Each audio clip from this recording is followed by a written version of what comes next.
Hey guys, it's Eric here at the Junkyard Adventure Series, and check it out. It is the Suzuki Grand Vitara. For some reason, the audio I took on this one didn't come out, so I had to dub over it. But this is a pretty rare one. It's a V6, it's a 2000 model. Suzuki did not make it. I think 2012 was their last year here. It may have been 2009. I know Isuzu and Suzuki, they were both bailed out pretty much the same time or within a few years of each other. This was like the final evolution of the Samurai here in the United States. First we had the Sidekick or the Samurai, then we had the Sidekick, and then we had the Grand Vitara, which was like the four-door stretched Sidekick with more.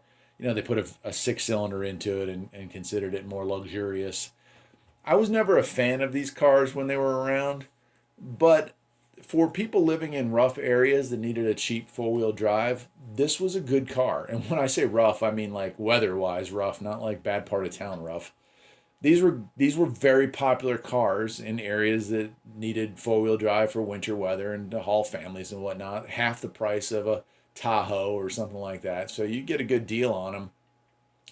Unfortunately, because a lot of these lived in those rough areas, those salty areas, a lot of them have long since ended up in the junkyard. The two-wheel drive, which this one here is just a two-wheel drive, they were around quite a bit longer, and they're just dying a natural death, engine failures, transmission failures, things like that. But I wanted to share that one with you. A pretty cool little car from the past. Take care.